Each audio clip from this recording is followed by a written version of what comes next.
Hello everyone, welcome to shine India RK tutorial. Friends, ఈరోజు మనము Andhra Pradesh state public service commission అయినటువంటి APPSC నుంచి ఒక ముఖ్యమైన అప్డేట్ అయితే రావడం జరిగింది. దేని గురించి అంటే డిపార్ట్మెంటల్ పరీక్షల గురించి. సో ఆల్రెడీ ఇవి పోస్ట్ పోన్ అయినటువంటి సంగతి అందరికీ కూడా తెలిసిందే. దీనిపైన ఇంకొక ముఖ్యమైన అప్డేట్ అయితే రావడం జరిగింది ఫ్రెండ్స్.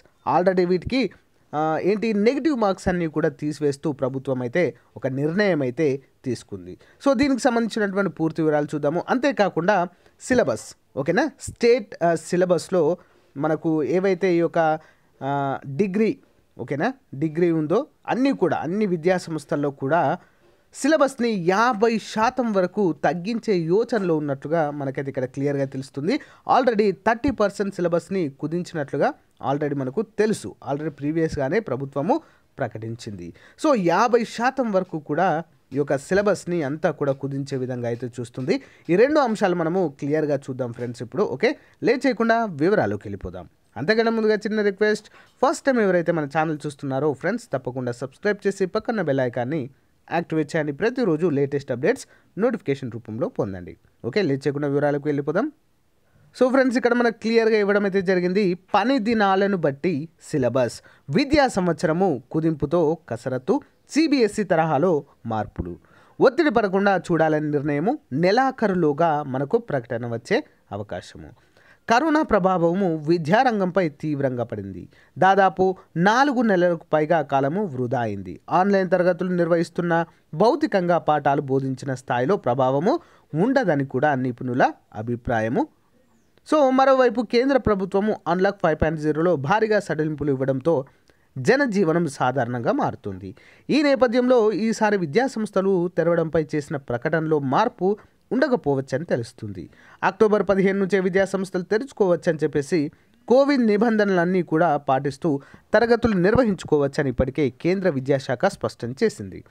తొలుత సెప్టెంబర్ 5, తర్వాత అక్టోబర్ 5 నుంచి విద్యాసంస్థలు తెరవాలని భావించిన వైరస్ యొక్క ఉధృతి తగ్గకపోవడంతో నవంబర్ 2కు వాయిదా పడింది.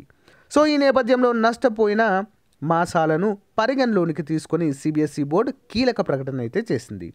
కరిక్యులంలో ఇక్కడ చూడండి 50% వరకు కూడా, ఓకే, 50% వరకు కూడా కోత పెట్టి సవరించిన సిలబస్ను ప్రకటించబోతుంది. ప్రధాన అంశాల్లో కూడా ముఖ్యమైన పాఠ్యాంశాలను కుదించి ఈ విద్యా సంవత్సరానికి కరిక్యులంను సిద్ధం చేస్తున్నట్లుగా మనకైతే క్లియర్గా తెలుస్తుంది. ఓకేనా, సిబిఎస్ఈ అంటే మనకి అన్నిట్లో కూడా, అన్ని విద్యా సంస్థల్లో కూడా ఇది వర్తిస్తుంది ఫ్రెండ్స్. ఓకేనా. సో నెక్స్ట్ ఇంకో ముఖ్యమైన అప్డేట్ చూసినట్లయితే సెంటర్ మార్పునకు గడువు పెంపు.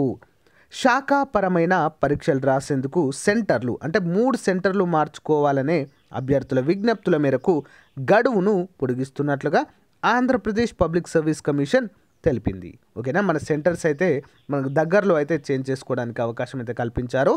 బుధవారం విడుదల చేసిన ప్రకటనలో ఈ నెల 16వ తేదీ వరకు సెంటర్లో మార్పులు చేసుకోవచ్చని తెలిపింది. శాఖాపరమైన పరీక్షలు నవంబర్ 21 నుంచి జరుగుతాయని కూడా ఈ సందర్భంగా మనకు తెలియచేయడము జరిగింది. సో ఫ్రెండ్స్, ఈరోజు ఉన్నటువంటి చాలా ముఖ్యమైన అప్డేట్గా చెప్పుకోవచ్చు. ఎవరైతే ఈ యొక్క శాఖాపరమైన పరీక్షలు రాస్తున్నారో, ముఖ్యంగా సచివాలయ అభ్యర్థులు, వారందరూ కూడా సచివాలయ అభ్యర్థులు రాస్తారు. ఏ ప్రభుత్వ ఉద్యోగస్తులైనా వీటికి, అంటే కొత్తగా ప్రొబిషన్లో ఉన్నటువంటి వారందరూ కూడా కంపల్సరీగా రాయాలి ఈ పరీక్ష. ఇది రాస్తేనే మన జాబ్ అనేది పర్మనెంట్ అవుతుంది. ఇతర ప్రమోషన్లకైనా ఎలిజిబుల్ అవుతాము. ఓకేనా ఫ్రెండ్స్. సో మరి ఈ యొక్క పరీక్ష గడువునైతే పెంచడం అయితే జరిగింది. సెంటర్లు మార్చుకోవడానికి కూడా మనకు అవకాశం అయితే కల్పించారు ఫ్రెండ్స్. ఈ నెల 16వ తేదీ వరకు కూడా సెంటర్లో మార్పు చేసుకోవచ్చు. అంటే కేవలము మనకు ఒక రోజు మాత్రమే ఉంది, అంటే ఈరోజు రేపు ఉంది. సో 2 రోజుల్లో సెంటర్ అయితే మార్చుకోండి ఫ్రెండ్స్. మీకు దగ్గరగా ఉండేటువంటి సెంటర్ని అయితే సెలెక్ట్ చేసుకోండి. ఓకేనా. సో ఫ్రెండ్స్, ఇది ఈ రోజుకు సంబంధించినటువంటి ముఖ్యమైన అప్డేట్. మీకు నచ్చిందని అనుకుంటున్నాను. నచ్చిన వారు ఒక చిన్న లైక్ చేసి మీ ఫ్రెండ్స్తో షేర్ చేయండి. Thank you. Have a nice day. Bye.